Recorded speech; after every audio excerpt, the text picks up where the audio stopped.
The shattered dream the morning sun filtered through the delicate lace curtains of the bridal suite, casting golden patterns across Mira's burgundy lehenga.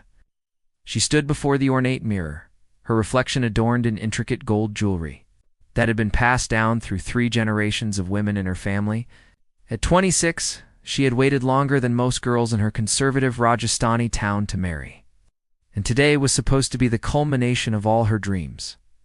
Her mother. Sunita bustled around the room, adjusting the heavy dupatta and ensuring every pleat fell perfectly. "You look like a goddess, Beta," she whispered, tears glistening in her eyes. "Arjun is so lucky to have you." Arjun Sharma, ambitious banker who had swept her off her feet with his charming words and promises of a modern marriage, was everything her traditional family had hoped for in a son-in-law. The wedding venue buzzed with activity as 500 guests filled the elaborately decorated mandap. Mira's father had spared no expense, determined to give his only daughter the grand celebration she deserved. Marigold garlands hung in cascading loops, and the air was thick with the fragrance of jasmine and sandalwood incense.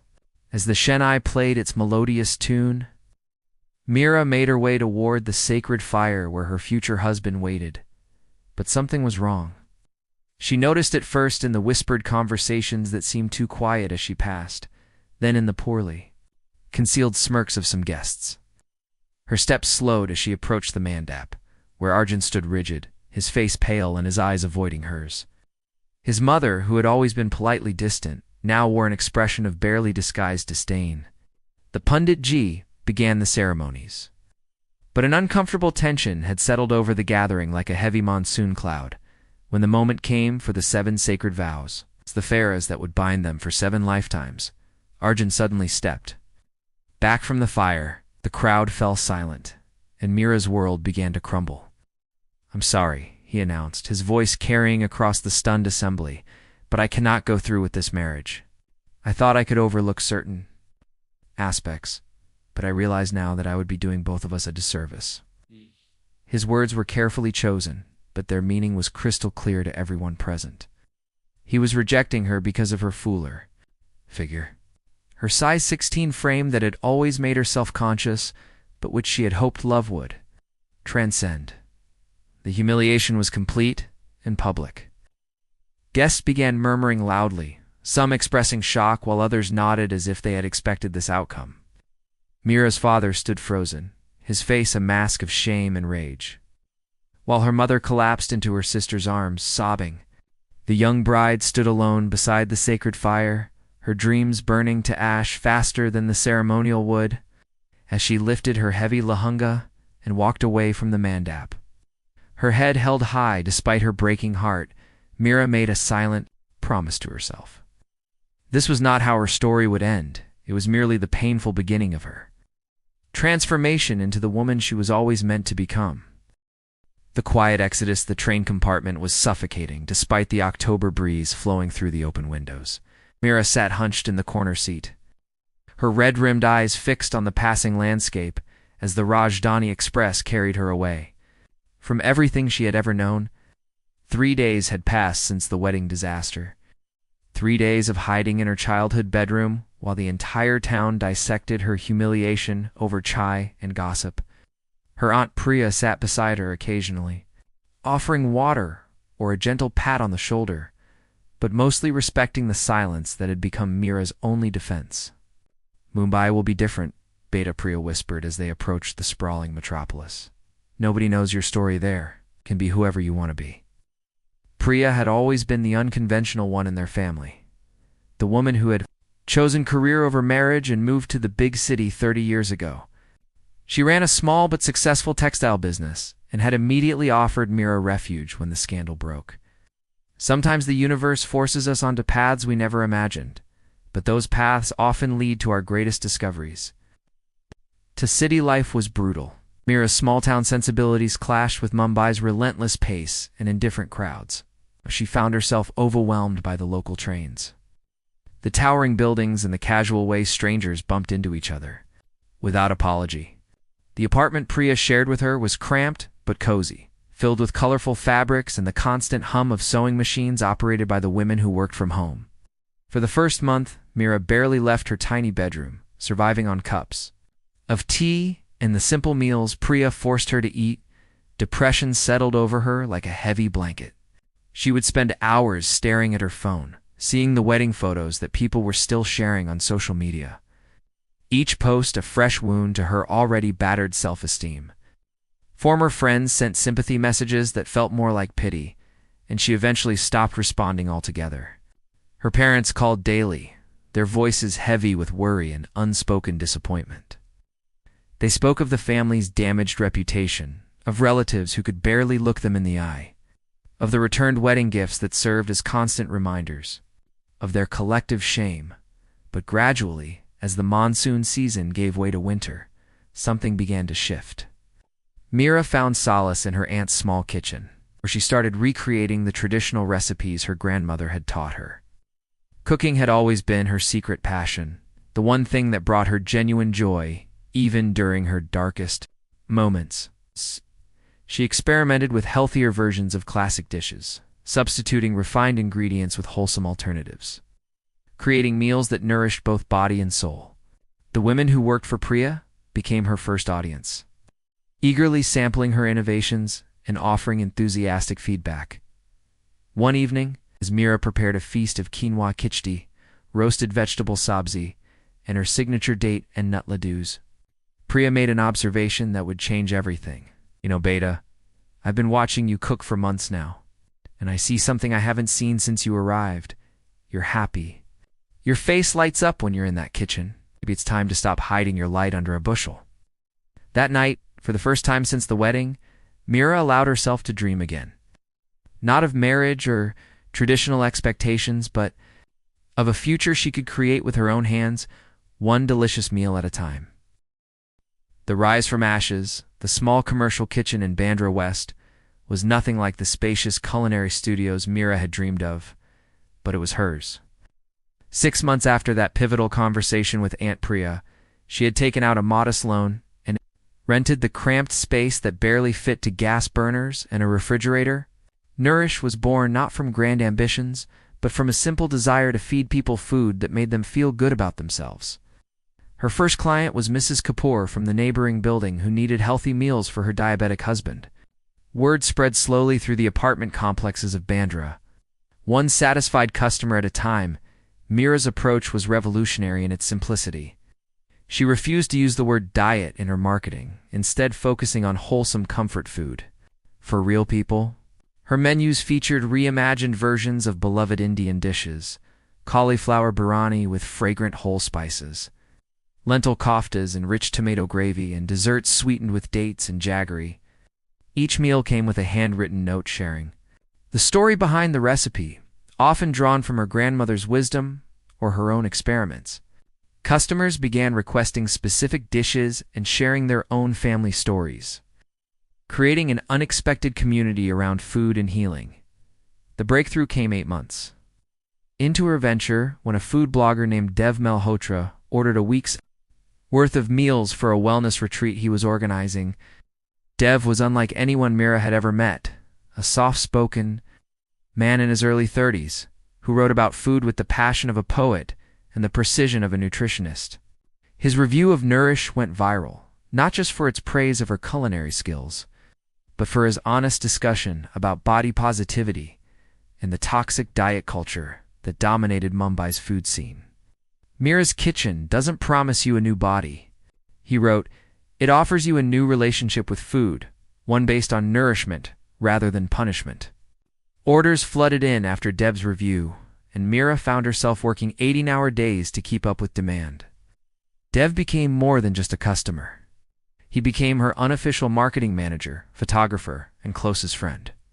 He helped her navigate the business side of her operation, teaching her about social media marketing and connecting her with suppliers who shared her values.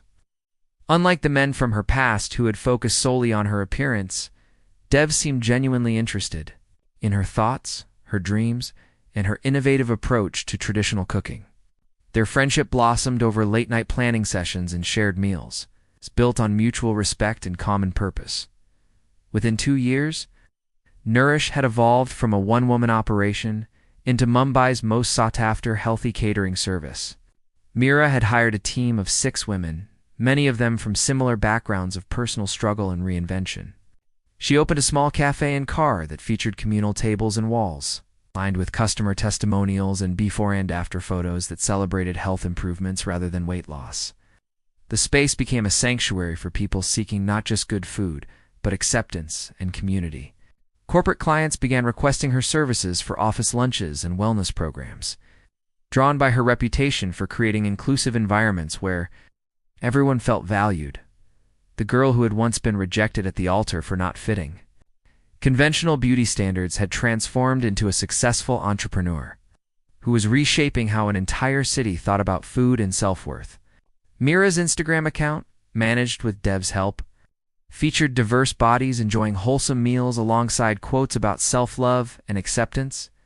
She had found her voice, her purpose, and something she had never expected, a deep, comfortable love growing quietly in the friendship with the man who had believed in her vision from the very beginning. Success, she realized, tasted even sweeter when shared with someone who truly understood her journey.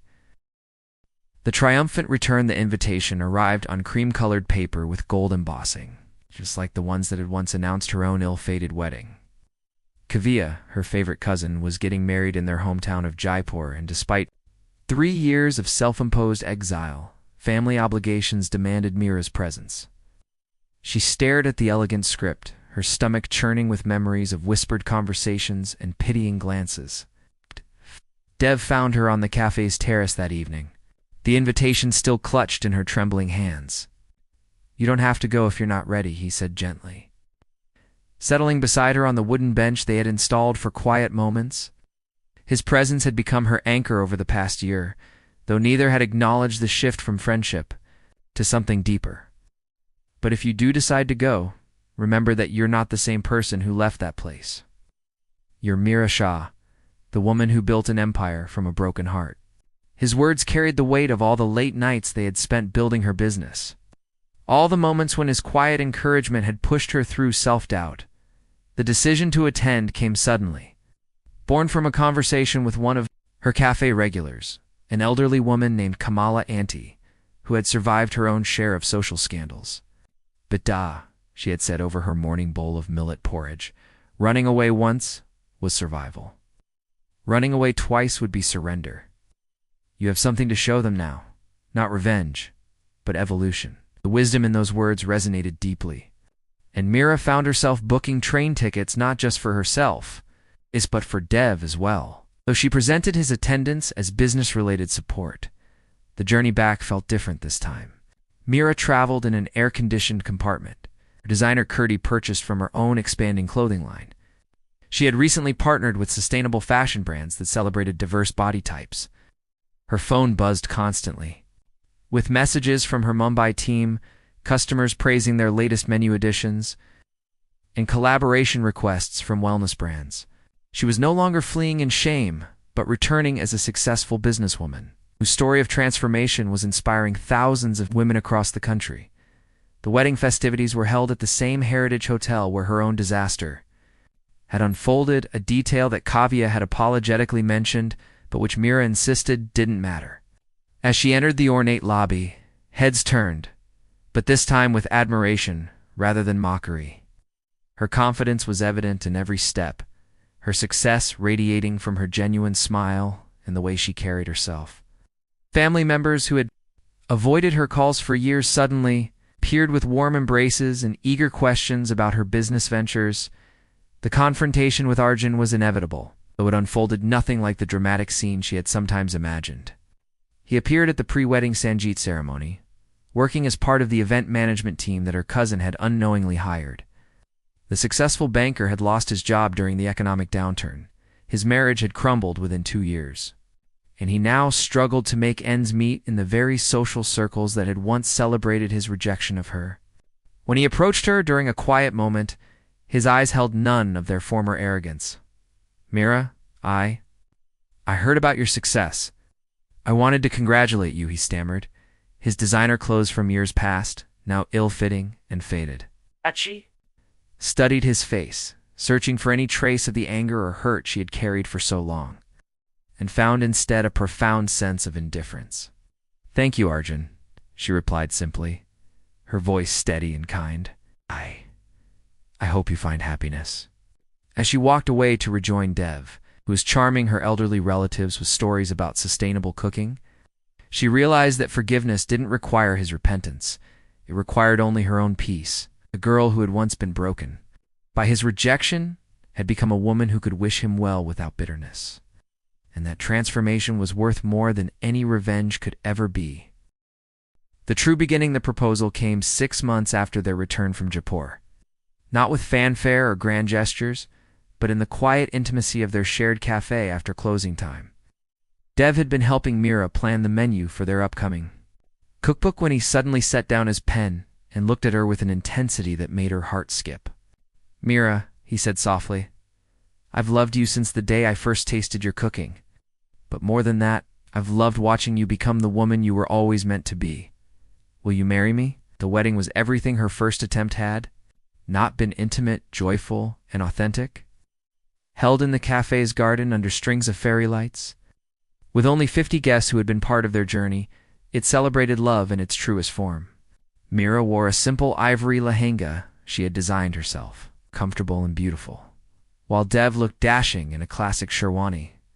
Her parents, who had traveled from Jaipur with tears of pride, finally understood that their daughter's worth had never been determined by others' acceptance, as they exchanged vows written in their own words, promising to nourish each other's dreams and weather all storms together.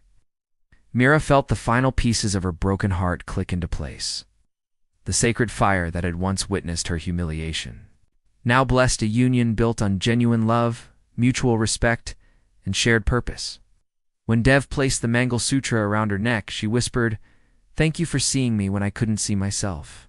Their first dance was to an old Bollywood song about second chances, surrounded by the women from her team, customers who had become family, and relatives who now spoke of her with genuine pride. Aunt Priya, resplendent in silk, raised a toast to Mira, who taught us all that the best revenge is living beautifully. As the evening wound down and guests departed with boxes of Mira's signature sweets, the newlyweds sat together on their cafe's terrace, watching the Mumbai skyline twinkle with possibilities.